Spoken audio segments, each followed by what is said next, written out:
Hello, नमस्ते, good morning students.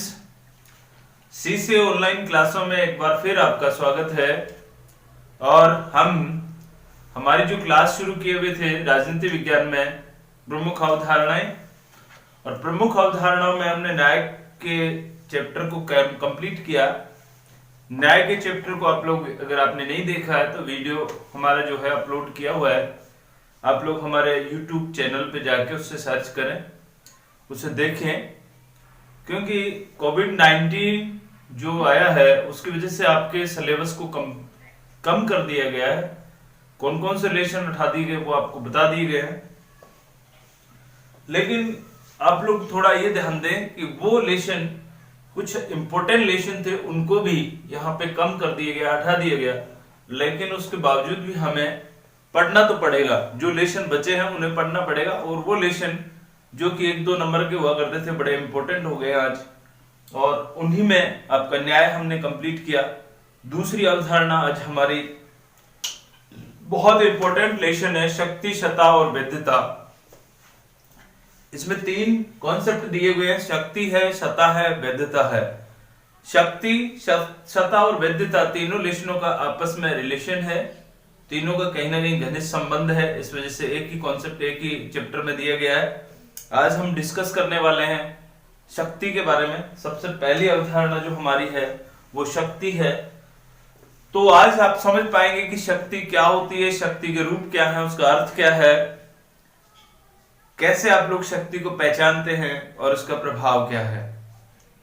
शक्ति और बल में अंतर क्या है, शक्ति और प्रभाव में अंतर क्या है। तो क्लास बड़ी इंपॉर्टेंट होने वाली है। कॉमन बात है, आप शक्ति का प्रयोग कई बार करते हैं, कई बार हम ये कहते हैं कि बड़ा शक्तिशाली व्यक्ति है।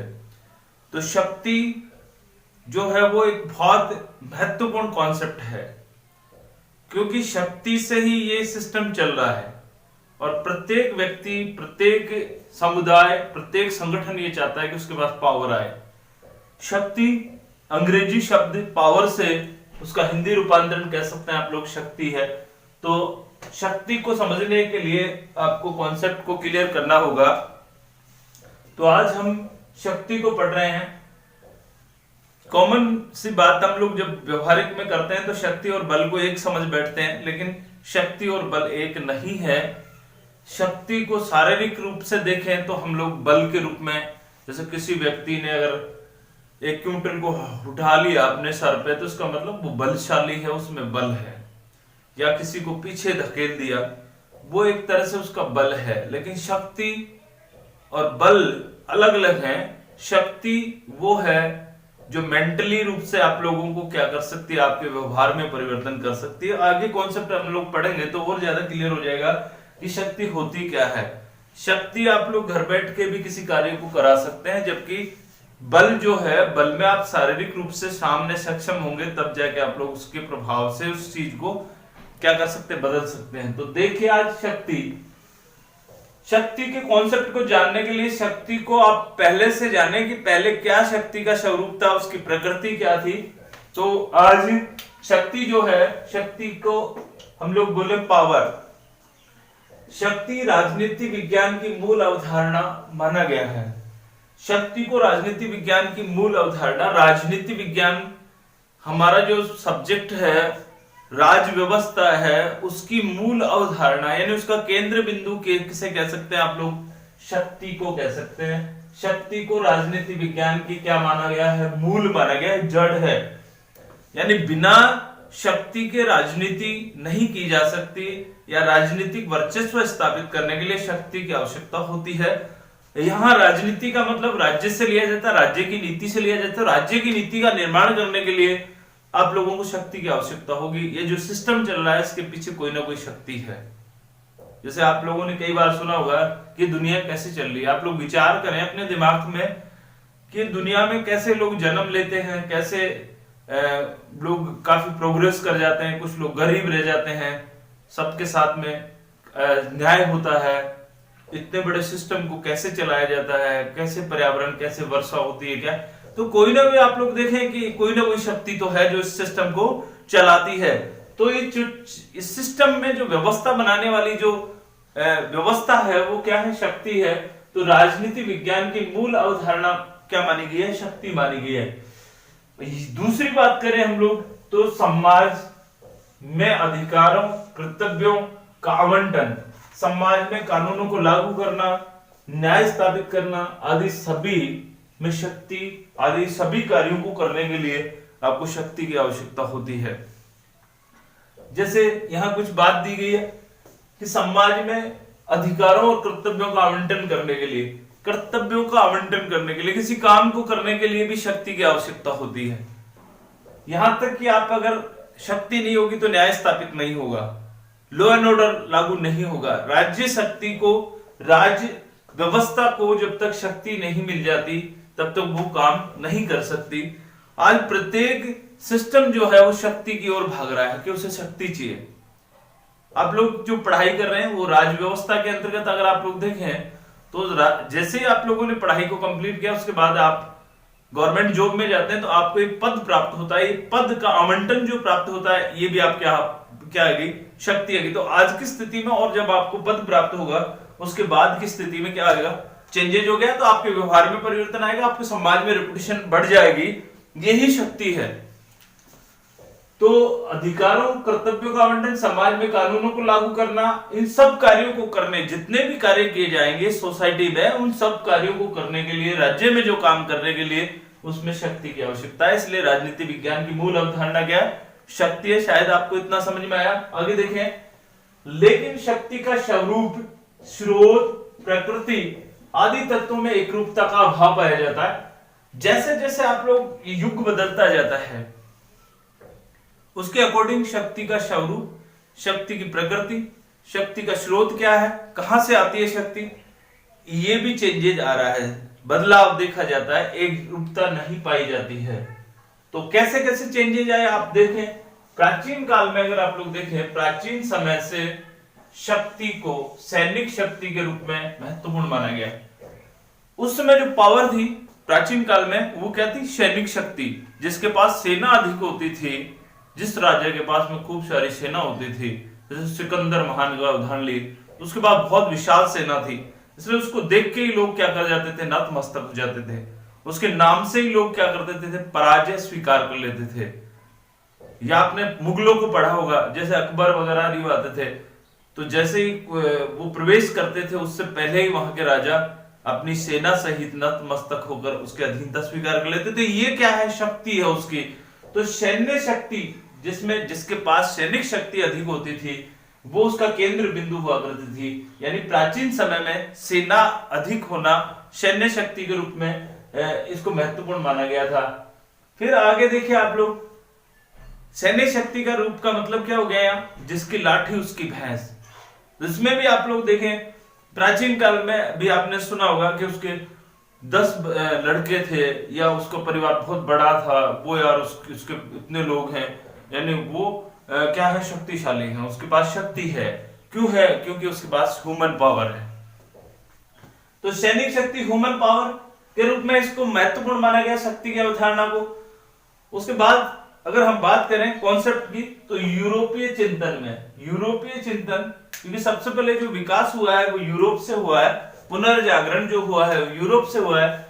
तो यूरोपीय चिंतन में सर्वप्रथम शक्तिवादी विचार है। यहां से एक प्रश्न बनता है, इस यूरोप का पहला शक्तिवादी विचार कौन है? मैकियावेली। कौन है? मैकियावेली। मैकियावेली को पहला शक्तिवादी विचारक माना जाता है। ऊपर जो हम बात कर रहे थे वो ये मान रहे थे कि शक्ति कैसे कैसे आई, प्राचीन काल में क्या प्रभाव था उसका। उसके बाद हम देख रहे हैं यहाँ कि यूरोपीय चिंतन में सर्वप्रथम शक्तिवादी विचारक किसको मानेंगे? मैकियावेली को। और उस मैकियावेली के बाद में तो ऐसे माने कि शक्ति की अवधारणा देने वाले लोग काफी आ गए। उसके बाद में इंग्लैंड के एक विद्वान है टॉमस हॉब्स, इसका नाम आपने सुना है, 11वीं क्लास में आपने पढ़ा था। टॉमस हॉब्स का नाम, जिन्होंने अपनी एक पुस्तक लिखी थी लेवियाथन। कौन सी बुक लिखी थी? लेवियाथन। यहां से पहला शक्तिवादी कौन है? मैकियावेली। और उसके बाद कौन आया? Thomas Hobbes. कहां का था? इंग्लैंड का। और उसकी पुस्तक का नाम क्या था? लेवियाथन। लेवियाथन कब लिखी गई? 1651 में। 1651 में लेवियाथन में उन्होंने जो हॉब्स था, उन्होंने लेवियाथन को एक दैत्य के रूप में विकसित किया। और उसके एक हाथ में तलवार थी, तो एक हाथ में धर्म स्वरूप दंड था, और उसमें ही सारी शक्तियां सीमित थी। और वो एक तरह से कहें तो क्या था, शक्तिशाली का अस्त्र था। तो मेकियावली के बाद टॉमस हॉब्स ने लेवियाथन की कल्पना करी थी, और अपनी पुस्तक का नाम उन्होंने लेवियाथन दिया, और वो पुस्तक लिखी 1651 में, जिन्होंने राज्य और राजनीति के क्षेत्र में शक्ति को महत्वपूर्ण माना, और उन्होंने कहा कि राज्य में शक्ति के बिना राज्य नहीं टिक सकता, राजनीति नहीं की जा सकती। आज भी स्थिति यही है, प्रत्येक व्यक्ति ये चाहता है कि वो राजनीति व्यवस्था में आए और शक्ति को प्राप्त करे। जैसे आप देख रहे हैं, राजनीति की सीढ़ी स्टार्ट करते हैं पंच, सरपंच, उसके बाद प्रमुख बनते हैं, जिला प्रमुख बनते हैं, विधायक बनते हैं, एमपी, एमएलए, मिनिस्टर बनते हैं। तो ये क्या है, ये राजनीतिक शक्ति प्राप्त करने की सीढ़ी है। और जैसे ही उन्हें राजनीतिक शक्ति प्राप्त हो जाती है, सारी शक्तियां उसके अधीन आ जाती हैं, है ना। तो यहां पर देखिए, राज्य और राजनीति के क्षेत्र में शक्ति को महत्वपूर्ण माना है किसने, टॉमस हॉब्स ने, और लेवियाथन में इस बात को उन्होंने लिखा है। उसके बाद देखिए, आधुनिक राजनीतिक विज्ञान के प्रमुख प्रणेता, आधुनिक विज्ञान के प्रमुख राजनीतिक प्रणेता कौन है, चार्ल्स मेरियम। चार्ल्स मेरियम कौन है, आधुनिक राजनीतिक विज्ञान के प्रमुख प्रणेता है। जबकि राजनीति विज्ञान के जनक कौन है, अरस्तु। राजनीति विज्ञान के जनक कौन, अरस्तु। हमने पहले पढ़ लिया, न्याय वाले कॉन्सेप्ट में अरस्तु की न्याय में पढ़ा था। लेकिन अगर आपसे पूछे राजनीति विज्ञान के प्रमुख प्रणेता कौन है, तो चार्ल्स मेरियम आएंगे, आधुनिक है। आधुनिक राजनीति विज्ञान के प्रमुख प्रणेता चार्ल्स मेरियम ने शक्ति के विविध रूपों की व्याख्या की है। और इसके बाद में पहला कौन आया, मेकियावली आ गया, टॉमस हॉब्स आ गया, उसके बाद में आपका चार्ल्स मेरियम, और उसके बाद कैटलिन, लासवेल, कैप्लॉन, मार्गेंथो। ये आधुनिक राजनीति विज्ञान के क्या हैं, शक्ति के प्रमुख प्रतिपादक हैं। तो शक्ति के प्रमुख प्रतिपादक आधुनिक कौन कौन मानेंगे, आप लोग मानेंगे पहले किसको, चार्ल्स मेरियम को, कैप्लॉन को, कैटलिन को, लॉसवेल को, और मार्गेंथो। तो देखिए, उसके बाद देखिए, कैटलिन ने तो यहां तक कह दिया, कैटलिन और लॉसवेल दो व्यक्ति हैं जिन्होंने शक्ति के विज्ञान की बात करी है। कैटलिन ने कहा कि राजनीति विज्ञान क्या है, शक्ति के विज्ञान के रूप में उसने परिभाषित किया है। कैटलिन ने राजनीति विज्ञान को शक्ति का विज्ञान कहा है। राजनीति विज्ञान को शक्ति का विज्ञान किसने कहा है, कैटलिन ने कहा है। ये कॉन्सेप्ट है, आपको याद रखना है। यहां से प्रश्न पूछेंगे कि राजनीति विज्ञान को शक्ति का विज्ञान कहने वाले कौन है निम्न में से। तो जैसे मान लीजिए कॉन्सेप्ट अभी आ रहा है कि छोटे प्रश्न पूछे जा सकते हैं, तो यहां से प्रश्न बन सकता है, राजनीति विज्ञान को शक्ति का विज्ञान कहने वाले कौन है। जैसे कैटलिन आ गया, कैप्लॉन आ गया, मार्गेंथो आ गया, चार्ल्स मेरियम आ गया, तो आपका उत्तर क्या आएगा, कैटलिन आएगा। कैटलिन का मतलब आपकी चाय की केटली, ऐसे याद करें आप लोग। जैसे चाय की केटली है, वो चाय की केटली में चाय अगर डाल देते हैं तो उसके ढक्कन को खोलते हैं तो बड़ी शक्ति निकलती है उसमें से। शक्ति निकलने का मतलब भाप निकलती है। और ये कैटलिन यानी कैटलिन क्या कहता है, राजनीति विज्ञान शक्ति का विज्ञान है। ठीक है, आगे कहा है कि राजनीति विज्ञान राजनीति प्रतियोगिता का ऐसा क्षेत्र है, राजनीति प्रतियोगिता का ऐसा क्षेत्र है जिसमें शक्ति प्राप्ति के लिए व्यक्तियों में हमेशा क्या चलता रहता है, संघर्ष चलता रहता है।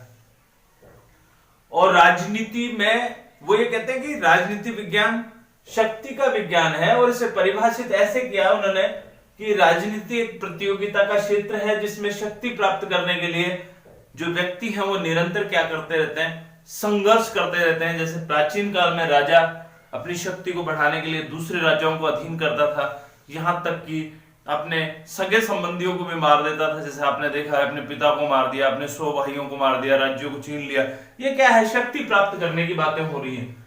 तो शक्ति प्राप्त करने के लिए हमेशा संघर्ष चलता रहता है व्यक्तियों में, और राजनीति प्रतियोगिता का एक क्षेत्र है जिसमें ये हमेशा होता रहता है।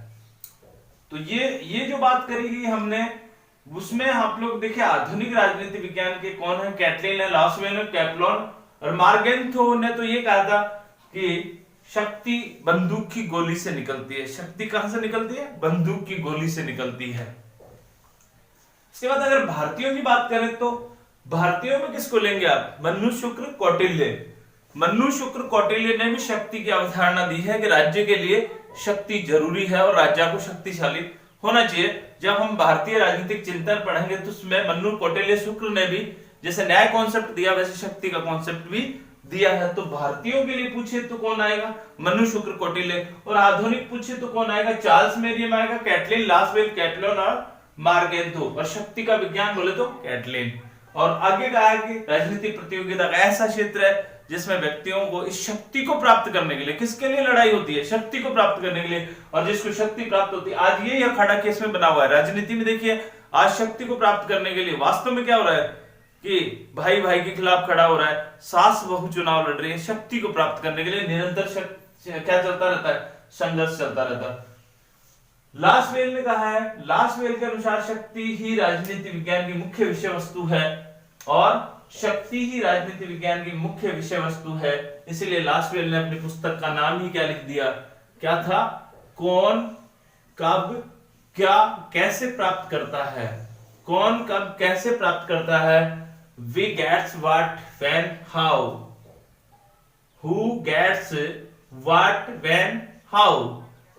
कौन, कब, क्या, कैसे प्राप्त करता है। किसकी बुक का नाम है? लासवेल का। ये शक्ति को कैसे प्राप्त करेगा, शक्ति को कौन, कब, कैसे, क्यों और कैसे प्राप्त करता है, इस बुक का नाम ही, क्योंकि उन्होंने लिख दिया शक्ति ही राजनीति विज्ञान की मुख्य विषय वस्तु है। लासवेल और कैटलिन महत्वपूर्ण है। उसके बाद मैक्यावर की बात करेंगे। मैक्यावर ने अपनी पुस्तक लिखी है द वेव ऑफ गवर्नमेंट। यह बुक बड़ा इंपॉर्टेंट है। 2-3 बुक यहाँ पर आ गई आपकी। टॉमस हॉब्स की लेवियाथन आ गया। उसके बाद दूसरी बुक आ गई आपकी किसकी? लासवेल की आ गई, कौन, कब, क्या और कैसे प्राप्त करता है। और तीसरी बुक जो आई है वो किसकी? मैक्यावर की, द वेव ऑफ गवर्नमेंट में लिखा है किसी भी संबंध के अंतर्गत ऐसी क्षमता जिसमें दूसरों के कोई काम लिया जाए, जिससे दूसरों से काम लिया जाए। द वेव ऑफ गवर्नमेंट में मैक्यावर ने लिखा है शक्ति वह है, संबंधों के अंतर्गत ऐसी क्षमता है, व्यक्ति में ऐसी क्षमता है जिससे वो दूसरों से काम ले सकता है, दूसरों से कोई काम लिया जा सकता, आज्ञा पालन करवाया जा सकता है। इसको समझे। मैक्यावर ने बहुत अच्छी परिभाषा दी है। शक्ति वो है, एक संबंध है कि दूसरे व्यक्ति से आप लोग क्या करवा सकते हैं? काम करवा सकते हैं। बिना कुछ बोले आपकी वो आज्ञा का पालन कर सकता है, सहर्ष आज्ञा का पालन कर रहा है, वो उसकी शक्ति है। तो इन्होंने कहा है कि किसी भी संबंध के अंतर्गत ऐसी क्षमता है जिससे दूसरों से काम लिया जा सकता है, काम करवाया जा सकता है और आज्ञा का पालन करवाया जाता है। आर्गेन्सी ने लिखा है शक्ति दूसरे के कार्यों के आचरण को अपने लक्ष्यों के अनुसार प्रभावित करने की क्या क्षमता है। इंपॉर्टेंट करें इसे। मतलब की परिभाषा में मैक्यावर की परिभाषा और ऑर्गेन्सी की परिभाषा मोस्ट मान्या। शक्ति दूसरे के आचरण को कि दूसरा व्यक्ति कोई काम कर रहा है और अपने लक्ष्यों के अनुसार, आप क्या चाहते हैं, आपके लक्ष्यों के अनुसार उसे प्रभावित करने की क्या है? क्षमता है। जैसे कोई जैसे आप देखिए, आप लोग घर से बाहर निकल रहे हैं, बहुत इंपॉर्टेंट, आप अपने फ्रेंड्स को मिलने जा रहे हैं, लेकिन उसी समय आपने बहुत अच्छे से तैयारी करी उससे मिलने के लिए। सुबह से आप लोग प्लानिंग किए हुए थे और अपने आप को अपडेट करके अच्छी सी ड्रेस पहन के टाइम दिया हुआ था आपका। तो मिलने के लिए आप जैसे ही निकले, आपके पिताजी वहां, आपके जो फादर हैं वो खड़े थे वहां और उन्होंने कहा इधर आना एक बारी, कहाँ जा रहे हो? तो आपने गोलमोल जवाब दिया, लेकिन उनके दिमाग में कुछ और बात चल रही थी। तो उन्होंने आपसे कहा कि ये काम पहले करें आप, उसके बाद बाहर जाएं। और इस काम में लगने वाला है आपको 2 घंटा, लेकिन आपको वहां पहुंचना था।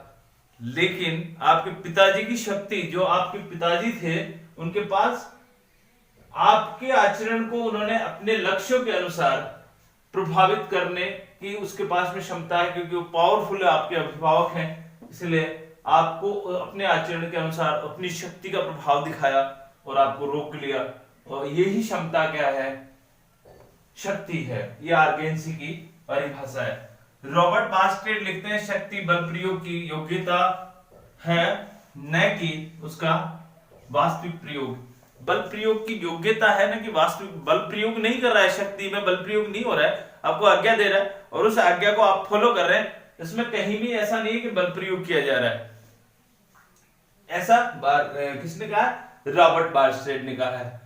तो इन परिभाषाओं को देखने के बाद आप लोग सारांश के रूप में कि वास्तव में अपने शब्दों में शक्ति का अर्थ लिखिए। तो कैसे क्या लिखेंगे, तो इसमें अर्थ लिखेंगे जिसके पास शक्ति है वह दूसरे के कार्यों और व्यवहार एवं विचारों को अपने अनुकूल बना सकता है।